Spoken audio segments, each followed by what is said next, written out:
नमस्कार दोस्तों, आज जो 8 मार्च की मीटिंग होनी थी यहाँ पे, और यहाँ पे कुछ चीज़ें अब बाहर आने लगी हैं।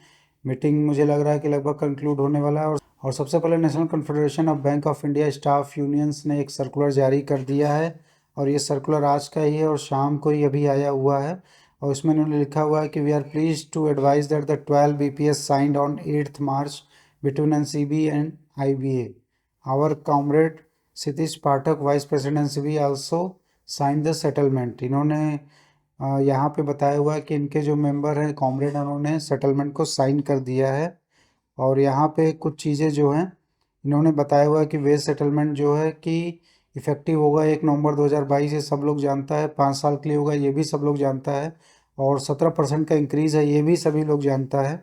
और इसमें रिवाइज्ड पे स्केल जो है वर्कआउट किया गया है। Merging of DA 88 points, DA जो होगा 30.38% होगा, 434 slabs plus 3% loading thereon. 3% का लोडिंग की बात कर रहे हैं। और इन्होंने बोला है कि रिवाइज सैलरी जो है पर्टिकुलर शीट्स इनक्लोज है। तो आप देख सकते हैं कि यहाँ पे इन्होंने एक शीट इनक्लोज किया हुआ है। इसको मैं लिंक में भी डिस्क्रिप्शन में दे दूंगा, आप वहाँ से डाउनलोड कर सकते हैं।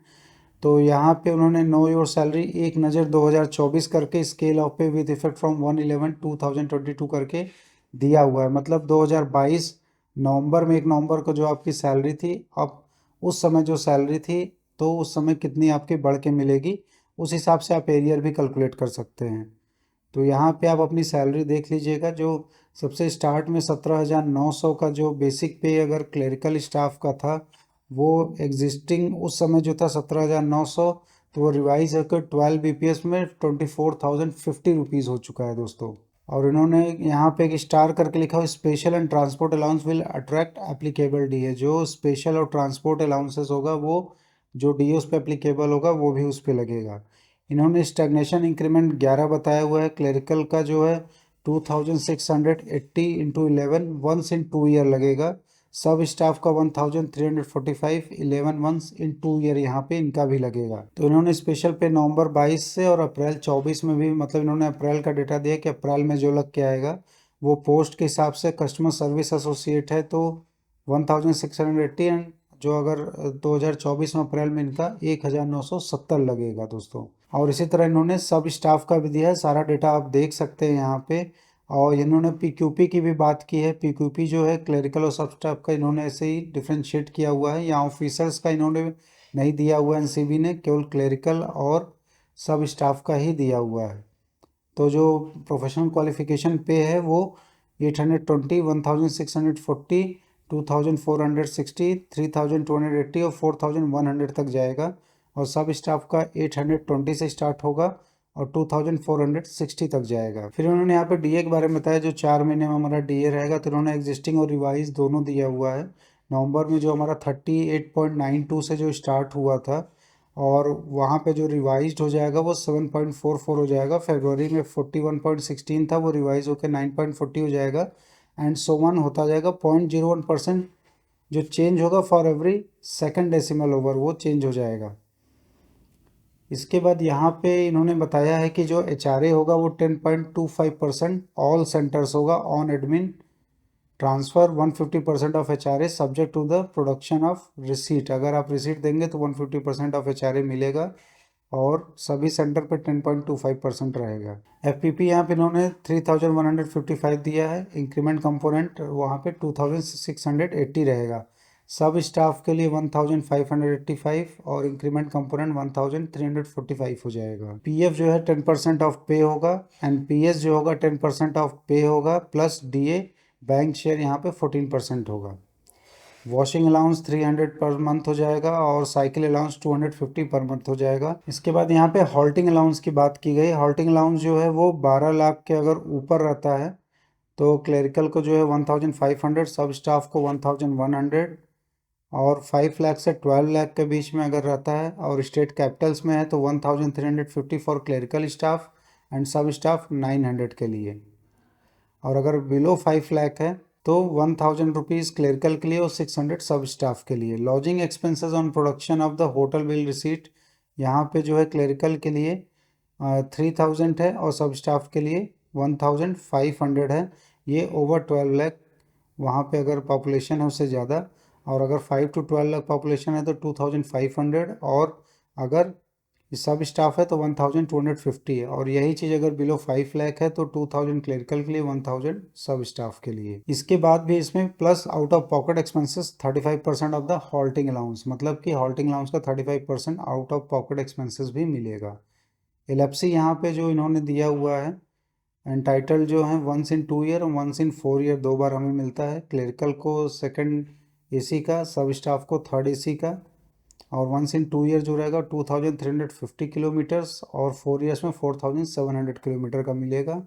और इसके बाद सब स्टाफ को 2700 किलोमीटर 2 years के लिए, और 5400 किलोमीटर 4 years के लिए। तो दोस्तों यहाँ पे एक चेंजिंग देखने को मिल रहा है कि सब स्टाफ को 4 years पे भी ज़्यादा मिल रहा है और 2 years पे भी ज़्यादा किलोमीटर मिल रहा है 3rd AC पे। इसके बाद रोड माइलेज की बात की गई है कि अगर आप बाई रोड जाते हैं तो 11 रुपये पर किलोमीटर, और प्लस टोल टैक्स भी उसमें इंक्लूड होगा। ये भी अच्छी बात है कि टोल टैक्स भी यहाँ पे इंक्लूड किया गया है। फिर मेडिकल एड में इन्होंने दिया हुआ है, मेडिकल एड जो है 2830 है, प्लस आई चेकअप भी यहाँ पे आपको मिलता है।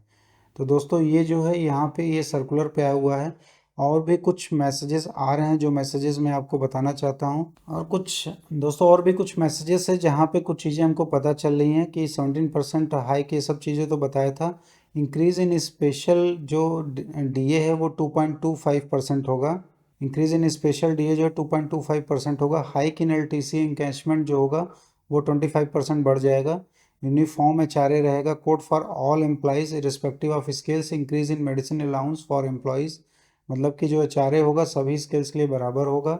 और इसके बाद जो है कि मेडिसिन अलाउंस भी एम्प्लॉयज़ का बढ़ेगा। RFA leased accommodation to be revised at par with the central government employees. Central government employees के बराबर जो होगा लीज्ड एकोमोडेशन भी बढ़ाया जाएगा। 5 days बैंकिंग जो है वो क्लॉज में डाला गया है, लेकिन 6 month को मतलब इसमें दिया गया कि 6 month में इसको इम्प्लीमेंट करना होगा गवर्नमेंट का परमिशन लेके।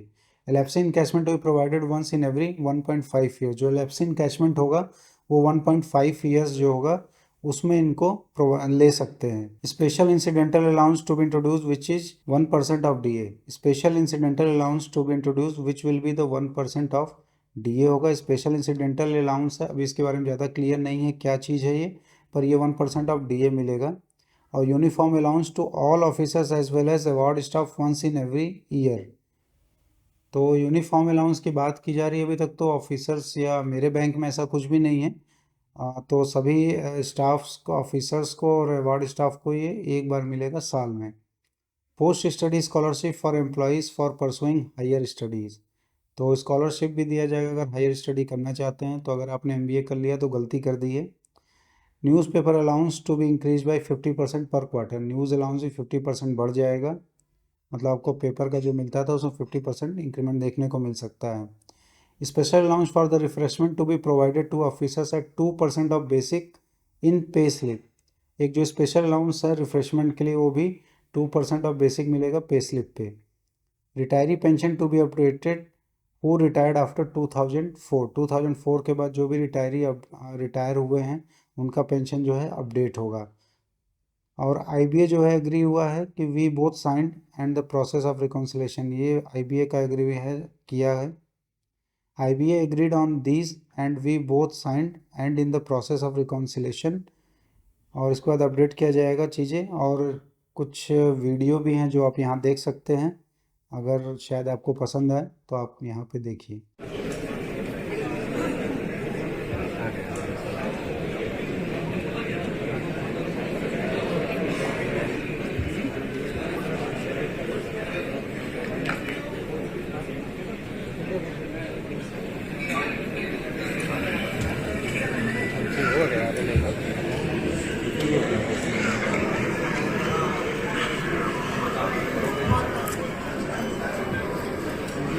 A very good afternoon to all of you, and warm welcome to this signing ceremony of 12th bipartite note and joint note, 9th joint note. I am really happy to see all the negotiating committee members, Chairman IBA, and leadership of all the participating unions, associations, supported by their members in a large number.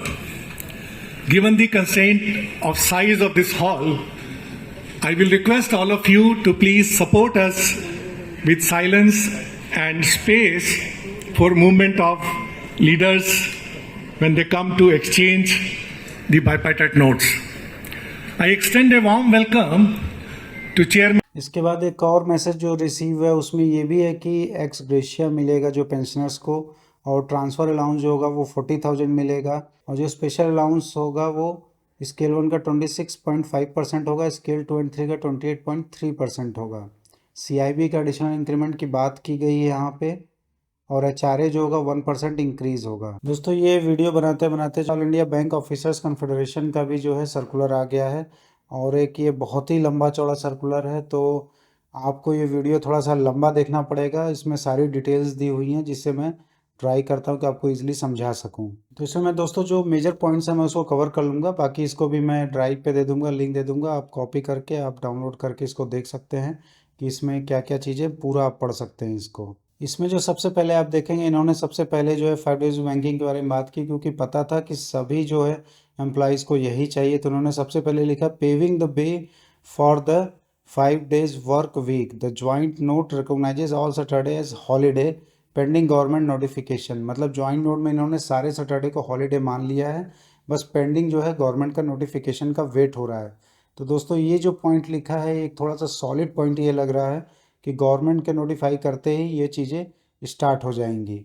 The revised working hours will be effective after the notification by the government. उसका जब government इसको announce कर देगा कि सारे Saturday holiday को, तो जो है रिवाइज्ड वर्किंग आवर्स भी आ जाएंगी। तो मतलब अभी जो वर्किंग आवर्स में कोई चेंज नहीं होने जा रहा है। तो दोस्तों स्टार्टिंग के कुछ पॉइंट्स है जो मैंने ऑलरेडी पहले डिस्कस कर दिया, जो मैसेज में आ चुका था, और यहाँ पे CIB का जो इन्होंने एकदम एग्जैक्ट बता दिया है कि 2 एडिशनल इंक्रीमेंट मिलने वाला है CIB के लिए।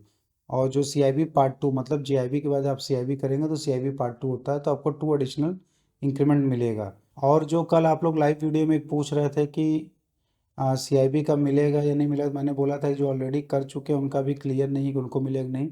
तो आप 6 पॉइंट में देख सकते हैं कि यहाँ पे क्लियरली मेंशन है officers who have completed CIB shall be eligible for the 2 increment with effect from 1/11/2022। मतलब कि जो ऑलरेडी कंप्लीटेड है तो उनको भी एक एडिशनल इंक्रीमेंट मिलेगा। तो खुशी की बात यहाँ मुझे भी एक एडिशनल इंक्रीमेंट इसका मिल जाएगा। तो आप भी दोस्तों जल्दी से कंप्लीट करिए GIB CIB अगर आपने नहीं किया है तो। और यहाँ पे प्रोफेशनल क्वालिफिकेशन पे की भी बात की गई है। Officer shall be eligible for the 3 PQP instead of 2। मतलब कि पहले जो 2 PQP मिलता था अब यहाँ पे 3 PQP मिलेगा। पहला जो होगा 1370 का होगा, दूसरा जो होगा 3425 का होगा, और तीसरा जो होगा 5480 का होगा। The effective load of the officer completing CIB shall be increase substantially. अगर आपने CIB किया तो लोड फैक्टर जो है वहाँ पे और भी बढ़ जाएगा। और यहाँ पे जो पे स्केल की बात की गई, जो स्टार्टिंग पे स्केल होगा वो 48,480 से होगा, और वो 1,73,860 तक जाएगा। तो ये पूरा स्केल 1 से स्केल 7 तक का ये हमारा रेंज रहेगा पे स्केल का। DA को दोस्तों DA के यहाँ पे जो DNS अलाउंसेस की बात हुई वहाँ पे 0.05 पे राउंड ऑफ की जगह उसको बढ़ा के 0.06 कर दिया गया है। तो यहाँ पे थोड़ा सा फ़ायदा देखने को मिल रहा है। और यहाँ पे DNS अलाउंस का जो इंडेक्स है उसको भी शिफ्ट किया गया है। 1960 को 100 माना गया था सीरीज़, अब 2016 को 100 सीरीज़ माना गया है, और 0.06 टू 0.099 किया इस पर 2016 टू 100 सीरीज़ बेनिफिट करेगा सारे ऑफिसर्स को। मतलब DA भी थोड़ा सा बढ़ेगा। और यहाँ पे जो DA की बात की गई है वो पेंशनर्स के लिए जो है वो हाफ ईयरली पे किया जाएगा। एवरी वेरिएशन ऑफ राइज और fall over 123.03% in the quarterly average of the all India CPI जो है इस पे जो है उसको भी जो है बेस लिया गया 2016 को इक्वल टू 100 करके। और जो GMG 1 में होंगे जो पहले 5 स्टैग्नेशन मिलता था, और जो GMG स्केल 1 होते थे जिनको कि पहले स्केल 2 पे मूव करने पे 5 स्टैग्नेंट इंक्रीमेंट मिलता था, अब वो 7 स्टैग्नेंट इंक्रीमेंट मिलेगा। स्केल 2 में भी यही सेम चीज़ रहेगा, 5 से 7 हो जाएगा। और स्केल 3 में यहाँ पे जो 6 स्टैग्नेशन इंक्रीमेंट मिलेगा इनको, और जिसमें से पहले जो 4 होंगे वो 2980 होंगे, और जो स्केल 3 में जो इनको पहले 6 स्टैग्नेशन इंक्रीमेंट मिलते थे वो 8 मिलेंगे। पहले 4 इनको 2980 मिलेगा, और जो लास्ट के 4 रहेंगे वो 3360 मिलेगा। और स्केल 4 में दोस्तों जो 2 स्टैग्नेशन इंक्रीमेंट के लिए एलिजिबल थे उनको 5 स्टैग्नेशन इंक्रीमेंट दिया जाएगा। जिसमें इसकी पहला जो होगा वो 3360 होगा, बाकी जो 4 होंगे 3680 का स्टैग्नेशन इंक्रीमेंट मिलेगा। स्केल 5 में जो एक स्टैग्नेशन इंक्रीमेंट की जो उनको मिलता था वो 4 स्टैग्नेशन इंक्रीमेंट मिलेगा। उसमें जो रहेगा कि जो 2 ईयर्स ईच पे इनको 4000 का स्टैग्नेशन इंक्रीमेंट मिलेगा। स्केल 6 में जो है 3 स्टैग्नेशन इंक्रीमेंट मिलेगा, जिसमें से कि पहले जो दो होंगे वो जिसमें से पहले दो जो होंगे वो 4000 होंगे और बाकी ईच जो थर्ड जो होंगे उनका 4340 जो होगा मिलेगा उनको स्टैग्नेशन इंक्रीमेंट। और स्केल 7 में जो है दोस्तों 3 स्टैग्नेशन इंक्रीमेंट मिलने वाला है 4340 रुपीज़ ईच का। और जो एक फिटमेंट ऑफ प्रमोशन है, यहाँ पे एक अच्छी चीज़ है कि every officer on promotion shall be fitted in a higher stage of a new scale of pay with production of a minimum differential of the 1 increment in pay drawn by him or her in the pre-promoted cadre of the scale, removing the anomaly in fitment। और जो आपका यहाँ पे special allowances जो रहेगा percentage basic pay carrying the applicable D thereon with effect from 1/11/2022 for JMG1 is 26.50% का आपको JMG1 के लिए यहाँ पे इफेक्टिव डी रहेगा। और स्केल 2 से 3 के लिए यहाँ पे जो रहेगा वो 28.30 रहेगा DA। और स्पेशल अलाउंसेस जो रहेगा वो आपका रहेगा स्केल 4 से 5 तक 30.50% तक। स्पेशल अलाउंस जो रहेगा यहाँ पे वो स्केल 1 के लिए जो है 26.50% रहेगा, स्केल 2-3 के लिए 28.30% रहेगा और स्केल 6 से 5 तक जो है 30.50% रहेगा और बाकी उसके बाद स्केल 6-7 के लिए 31.50% रहेगा यहाँ पे स्पेशल पे। और जो HRA की बात की गई वो 8-9-10% रहेगा, जैसा आपका एरिया रहेगा उस हिसाब से। और capital cost of account of HRA जो को बढ़ा के 12%, 13.5% और 15% कर दिया गया है। और CCA जो है आपका वो इंक्रीज करके 1900 कर दिया गया है per month and 2300 per month based on the place of posting.